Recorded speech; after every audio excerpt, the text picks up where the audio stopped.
the more supported and healthier and well-balanced men we have in this society, the better society we have for everybody. Hi guys, this podcast explores the importance of our connection, well-being and mental health. To reason with someone is to motivate them to do or accept topics, ideas and issues through discussion and having conversations. This podcast is for those that want to raise their awareness, change their perspective or just have a good time. My vision is to help people find reason to live, to grow and to understand. I do that through this podcast as well as counselling individuals that want to help themselves. No, he needs to know. I just think he's gonna talk and it's gonna make a lot of sense. Hold up. Wait a minute. Something ain't right. One man, one podcast. 3, 2, 1. Reason With Me Podcast, Episode 9. It's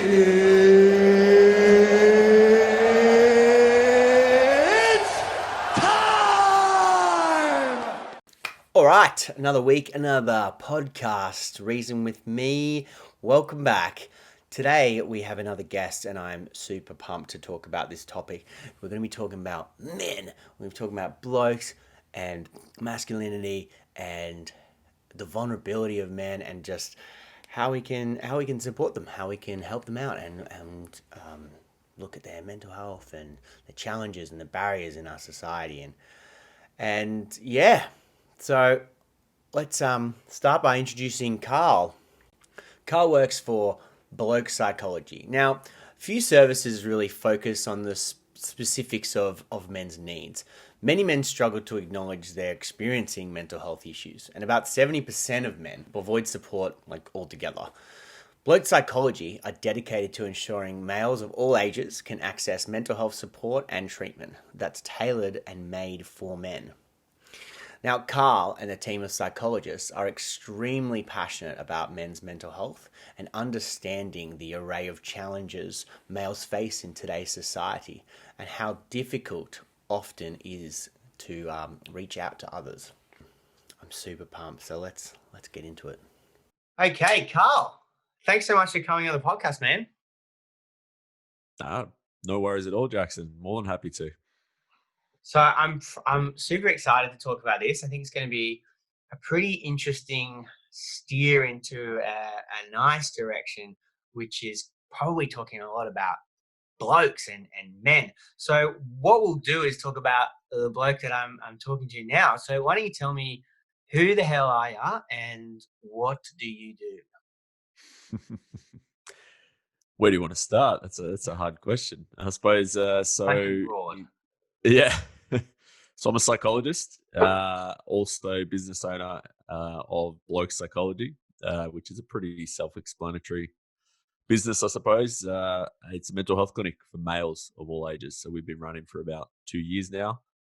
Outside of that, what else? Who else am I? Love my sport, love my animals, love my getting outside, love the beach, do a bit of keynote speaking as well. But yeah, that's pretty much in a nutshell who I am. Cool. And I suppose what I do. And tell me a little bit more about Blokes Psychology. Where did it come from? Why blokes? Yeah, good question. I was working after my master's. I was working in Gamblers Help, and as you probably find, Jackson, in our profession, that there's not a lot of blokes, and I found myself working in a team of I think 13 or 14 clinicians. Some of them were counselors, psychotherapists, social workers, psychologists, so really multidisciplinary. But I was one of 3 or 4 blokes in the team, and I was the only guy at the time under 30. So long story short, working in Gamblers Help and community counselling, most of the clients we had were males. Now, my entire caseload just about was males, and especially being younger, I was getting a lot of the younger males.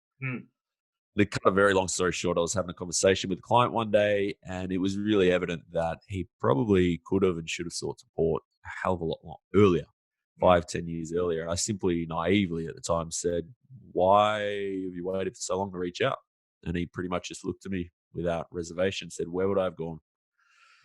And I had to think to myself, I said to him, there's clinics everywhere. You just Google psychology clinics, they are everywhere. And he said, yeah, but for the large part, they're all flower power, mindfulness, well-being, cognitive behavioral this. He goes, where the hell is the bloke to go? Mm.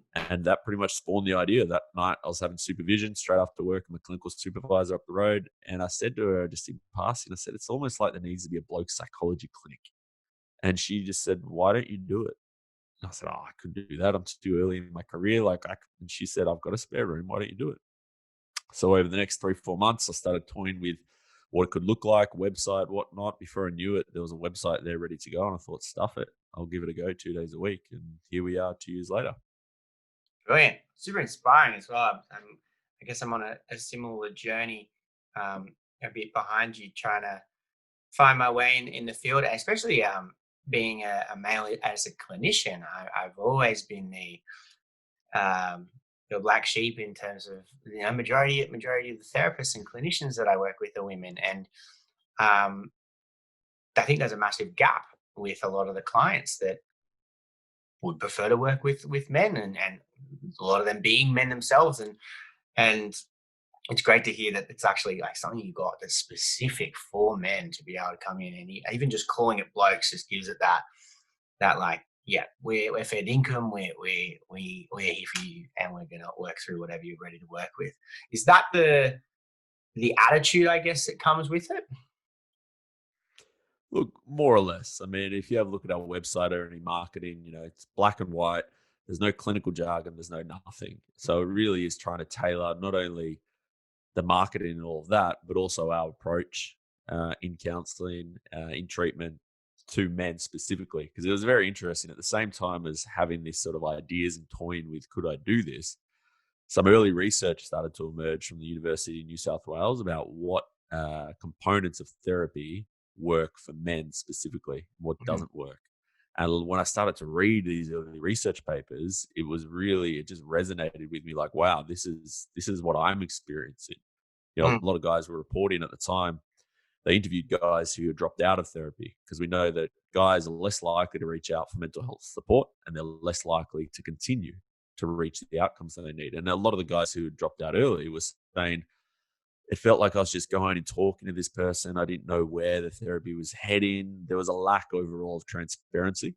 Yeah. So one of the biggest things that I was already sort of innately doing within my practice is trying to orient guys to what counseling and therapy is, and actually being really transparent about where this is heading in each session, because it gives them that peace of mind. I mean, guys are very pragmatic, as you would know, Jackson, Mm. that Mhm. at times we go, well, how much, how long is it going to take, all of this?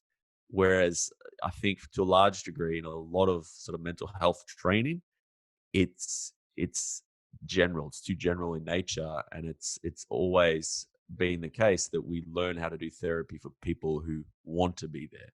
Whereas Mm. most blokes deep down probably don't. Yeah. Yeah. And I think that's something that really I've noticed in the work that I do, full time, outside of the private practice, and this sort of space is I'm an addiction coordinator and counselor at Odyssey House in New South Wales, and we have majority men. There's few and far in between women that come into the service. So that means we're working with big angry men that want to or don't want to work on what's going on for them. So a lot of our guys come through corrections, so they're trying not to go back to jail, or they're on parole, or whatever it may be, and we're running big groups talking about drugs and alcohol. And yeah, you see how it shifts and changes from this, and fucking everyone's judging each other, and then slowly but surely it's like, hold on, these guys are like on my side, and I know on my team, not like trying to like get me to be this or that. It's like, oh, this guy just wants to hear me out. And then they start to, well, what I experience, I'm interested in what you think, but they start to like get scared of themselves because they're now starting to be a bit more vulnerable. They're like, fuck, Mhm. oh shit. Like, yeah. Do you experience some of that with the work that you're doing down in Melbourne? Oh, for sure. I mean, as you said, I think a lot of guys once they feel comfortable enough to allow a lot of that stuff beneath the surface to rise, and have to experience that and identify some of the past or some of those emotions or the traumas, yeah, it can be really damn confronting, really, really confronting. So you might have a client who felt comfortable with you and then often, isn't liking the session. I have a lot of guys. I had a guy yesterday go, this is really good, but fuck, I hate coming here. Yeah. That's so funny. I literally had a guy yesterday say the same thing. He's like, fuck, I gotta sit with all my emotions now. Why do you make me do this? Ugh. He's grateful, but he hates me some days. But it's funny. So tell me, Carl, where do you pull your strength from to do this sort of work? Where to do the work that you're doing day in, day out? Like, I guess where do you pull that resilience to do it? It's an interesting way to put it. Where do I pull the resilience? I mean, I think, as you would know, as a mental health professional, self care has to be number one when you're working with really vulnerable clients. So I'm almost anal about my self care. I Good know that if here. I'm going to have a big week of clients or whatever, there's certain things I have to do to put myself in the best possible headspace. But, I've never really thought about it in terms of having resilience to do the job. I mean, I suppose that's an element of it, but I just love it. Like, I'm so passionate about it. I absolutely love it. Mm. I mean, of course, it's still a job, but I absolutely love it. So yeah, it's not something I've thought much about. I mean, the client wins and the client changes that are brought about in sessions. For me, that's where I draw strength from. Mm. And speaking to other like-minded professionals like yourself, or a lot of other people who I get to speak to in other, areas of the business and my, I suppose, job, Mm. that's inspiring and that's what gives me the strength. I think what I pick up from you is that that's so authentic the way that you talk about that. Like, I realize I'm leaning so far into my camera and into my micro. I'm like, yeah, tell me more. Like, this is so true. So yeah, I get that. I think that when you see that for someone else and you go, oh yeah, that's why I'm doing this. But then you only have that when you're passionate about the work that you do. So that sort of sings through when you're talking about it. So it's awesome to hear. Awesome. So, Carl, I want you to, I guess, reason with me or reason with the audience or people listening.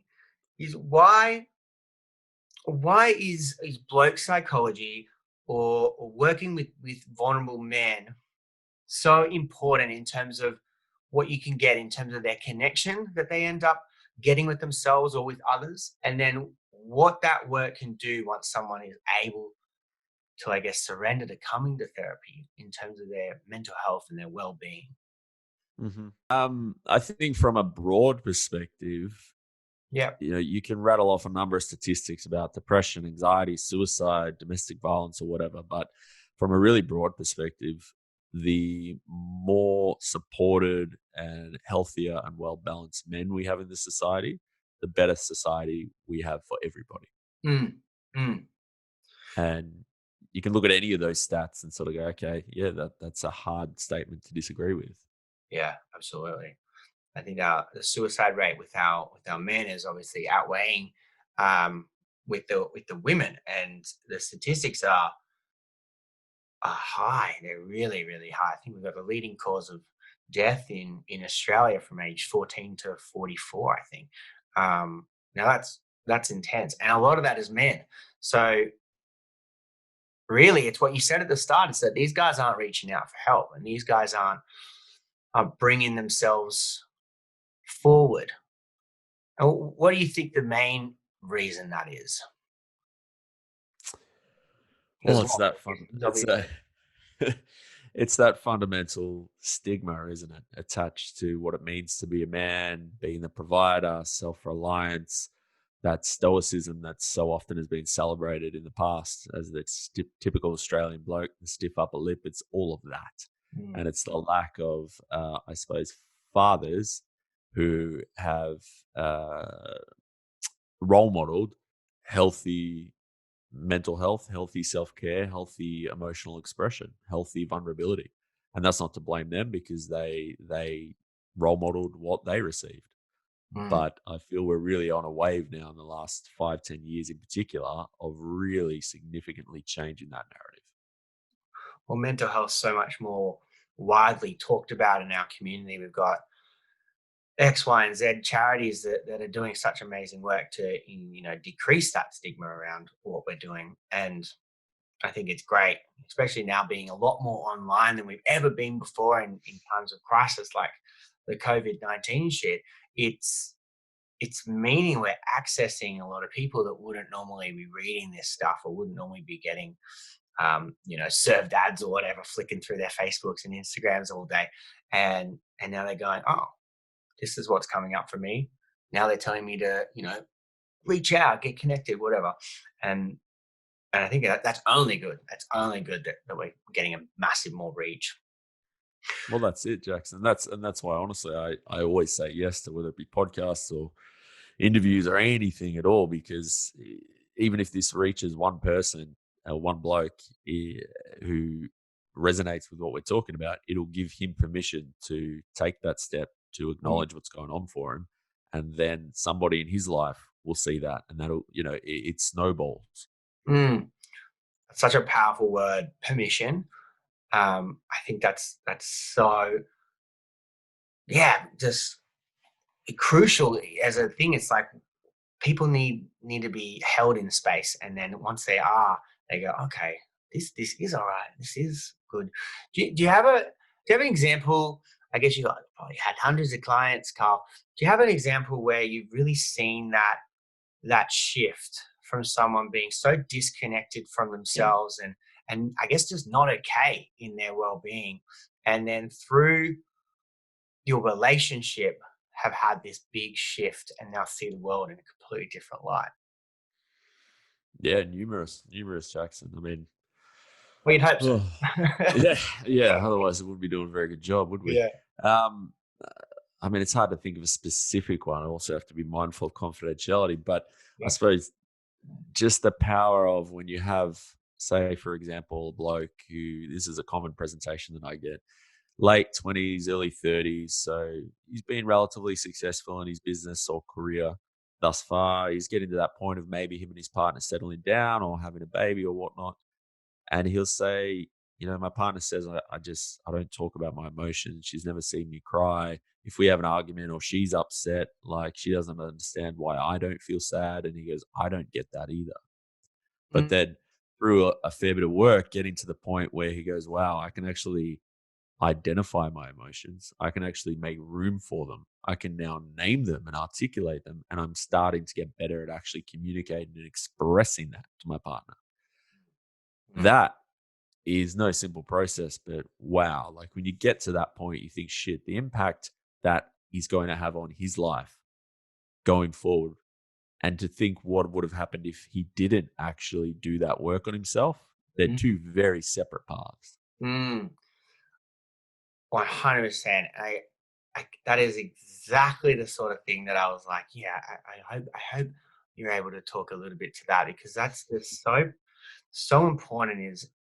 Is once you're able to access how you're functioning and knowing what's happening in your body, or even those emotions that we are trying to avoid or escape or just be so disconnected from, and then just the ripple effect of positive things in our relationships, back in our jobs, and just even with other conversations with men, you just see a massive shift. I think that's so good. What I think one of the main things that help with that, we talked about a tiny second before, is what that's going to mean for that guy's kid and bringing him into the world. Now, I guess you've probably been seeing those exact clients, but have you had an experience where they're those children that are starting to notice a difference in the way that their dad is with them? Yeah, for sure. One guy comes to mind, and again, I can't say too much specifically, but he had a really beautiful anecdote where his daughter would say, "Oh, where's daddy going?" And he'd go, "Oh, daddy's going to the doctor who helps him with his head." And after a while, I can't remember exactly what the daughter said, but something along the lines of, daddy seems much happier now.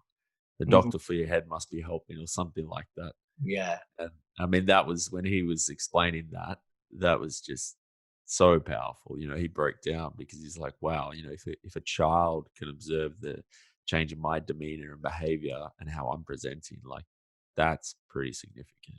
Mm. Yeah, I think that's actually super inspiring that's so possible to get, and such beautiful um, innocent feedback from a child that I guess doesn't have the best idea of what psychology is, or even what past traumas are with their parents, and then they just go, but I'm noticing your demeanor and ability to connect with me is completely different now, and that's making me closer to you, feeling safer with you. Yeah. And Mm. it's around fatherhood stuff, Jackson. I suppose we get so many clients, and I think this is an area that's not talked about enough, and it's definitely not researched enough about postnatal mental health issues in blokes. Okay. Because the amount of guys that I see or that get referred to us in the clinic who are, whether I'm seeing them or I'm speaking to the other guys at the clinic and they're seeing them, they'll come in and say maybe on paper it's for anxiety, it's for depression, it's for anger, it's for addictions, whatever. You start peeling back the layers. Okay, so this has been going on for about 2 years. Okay. You had your first child 2 years ago, or you had your second child 2 years ago. Okay. Because that whole sense of masculinity and being a man that we touched on before, that is thrown into the spotlight as soon as guys become fathers, because that responsibility and obligation has never been stronger. And to a large degree, and I've actually had clients' wives come to sessions and say something to this effect, that when our partners give birth, that is the one time men are still expected to be a rock. Mm. And, a few partners have actually said, like, hell yeah, if he had turned around and said, I'm struggling a week after I gave birth, I'd be like, mate, you just suck it up Mm. because I just popped the kid out of my body. Mm. Yeah. And that permeates through the early few years of childhood. So that space, I think, is, over the next few years about postnatal mental health for blokes, that's going to be huge. I think it's goes back to that thing. If those men, and let's be honest, so many haven't aren't connected with their emotions and how they're functioning, when they're then on top of already that, then having to push it even further down to be strong, or what they need to think they need to be resilient for their partner and their rock, then they're just sort of really stuffing things further down. So it's a recipe for disaster. So I fully believe that is an under-researched area, and something I haven't really actually thought about too much. And I treat men all the time, so that's really interesting. Well, because Yeah. one thing a lot of the guys in that sort of space say, yeah, a lot of guys actually, it's good to see they come in before they have a kid or before they have that second child, because they Mm. go, well, I need, the common narrative is I need to sort my shit before I Yeah. become a dad. But a lot of the things they say is, knowing that I'm going to become a father is stressing me beyond belief, because I don't know who I am. I don't know what values matter to me. I don't know how to manage my own self care and all of that. And in a year or two, I'm going to have a little kid running around calling me daddy, looking up to me in terms of how to live. Mm. And then And I'm that's the weight of the world. and then I'm this kid's role model. He's just going to be a sponge in everything that I say, do, and think. Yeah, Mm. yeah. So do you run specific groups, Carl, at Blokes Psychology? Did you like? I know you said you're a keynote speaker, and I imagine that's serving a lot for any man that's coming in and hearing you talk about some topics. But in the clinic, you run in groups? We haven't jumped into the group space yet. It's something myself and especially one of the other clinicians that we have has got a bit of experience in and wants to do, but we just haven't put aside the time to actually set something up yet. But we're about to move into a new office in about 2-3 weeks, our own premises. So hopefully in the next year, we can open that forum, because I think there's something very unique and powerful, as you would know, Jackson, about groups, especially for blokes. Shifting into the energy of the room, and it clicks for one person, and then they're like, Mm. oh my god, Barry's got it, and they're like, I can have what Barry's got. Yeah, it is awesome. So some of those keynotes that you've been doing, the topics generally around men? Do you have a go-to? I suppose there is a go-to. There's a general sort of presentation that I talk about in terms of men's mental health, but as you can probably tell, I can talk underwater about this stuff. Yeah. So generally, it's either corporates or schools or charity events, men's mental health breakfasts, men's mental health nights at high schools, those sort of things. Whether it be Q&As or it's just talking about, hey, we need to put this on the agenda, putting some facts into it, and just some anecdotal experience from my lived and, I suppose, professional life. Mm. Yeah. Now, I wasn't going to ask this question, but it's really steered me to ask it. And I'm going to put you on the spot, Carl. Go for it. And Go for it. I mean, authentic and raw is what we're all about at Reason With Me. But what would you say it means to be a man? I've chatted about this many times on podcasts and whatnot, and I always wonder, I'm like, where do you begin with that? And I think I'm going to tap out there and say it's a work in progress. I think I'm not going to give you a neat definition because I don't think I can do it comprehensively, but it is a work in progress. But I think a man, how would you even put it into a few sentences? I think to be honest, it being a work in progress is so accurate. To be a man is something you've got to figure out and you've got to work on, and it takes a long time to find what it means to be you. So without even knowing it, Kyle, you bloody nailed it. Yeah. Well, one of the reasons I always hesitate to give like a definition is because what it means to be a man, even though we're in Australia, a relatively smallish country in the big scheme of things, eh, it's different for everybody, isn't it? Absolutely. You Very know, subjective. it's very subjective. What I think, what you think, what one of our mates thinks, that what they subscribe in terms of masculinity and being a man is very different. And it's interesting. When I first opened the business, I thought one of my supervisors said, "Oh, Blokes Psychology." I was asking for some blunt feedback. He goes, "Will all men feel comfortable with that, or will they perceive it as, it's a bit macho? What about sort of?" He used the example. He said, "What about the kids who played in band and in like sports? Did they see themselves as a bloke?" And I thought, shit, that's a good point. But I still went with it because I couldn't think of anything better. And we've had a lot of guys come through who don't, I can tell you now, do not meet the stereotypical or even close to it idea of what it means to be a man or sports or a bloke. And I said to one of these guys once, it was a gay man. And I said at the end of our treatment, I said, "Hey, do you mind if I ask you a question?" And he said, yeah. And I ran this by him and I said, "You didn't feel put off by the name or anything?" And he was quite a feminine guy. And he said, "Carl, I'm still a bloke. I might be gay, but I'm still a bloke." Oh, So that was interesting. well, he's got a good answer himself. I think I guess we define what bloke is to us. I mean I know I guess my thoughts on what it is to be a man are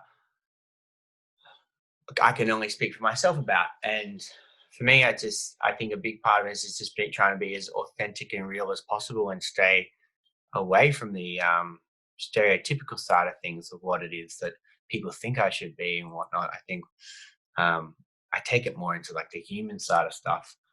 I always go back to that. Mm. Well, that authenticity and rawness, I think they're two things you probably couldn't argue with. Yeah. Yeah. It's a hard space though, because especially, I hate this term, but the whole toxic masculinity thing, as soon as that people start talking about, you should be vulnerable and toxic masculinity and that, a lot of men's rights activists and whatnot would say, you're trying to get rid of all masculinity and whatnot. But in my personal opinion, it's not about that at all. The stoicism, self-reliance, strength, all those things, courage, there's nothing wrong with them. Mm. I think for the large majority, a lot of us are saying that that is fine, but you also need to have the ability to lean into vulnerability. You need to be able to put that stoic facade down at times and give yourself permission to be seen, to Mm. get back to what you said, to be raw, to be authentic. Yeah. And I think that's so important in terms of, I guess, the roles that we play is teaching, training, educating about vulnerability as a whole in all of its nakedness of what it brings. Because I think that's a big part of what it is to be a man is actually missing in our society. Mm. Mm. Well, I mean, Carl, we could talk about this all day. It's so awesome to have you on the podcast and just talk shit about men and just burn through topic after topic, which is great. And may probably have to have you on again and go through the nitty and gritty of it all. But what I'll do is I'll wind down a little bit and put the spotlight onto you specifically.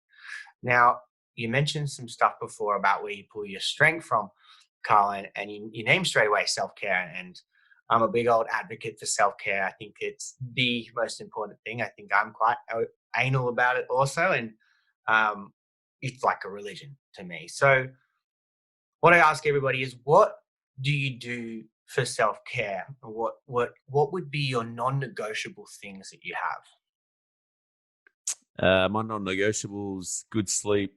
It sounds so cliche, but good sleep and regular exercise. So that's walking the dog every day. For me, it's a few weight sessions every week. It's when I was allowed to doing some kickboxing or something high intensity like that, and good nutrition most of the time.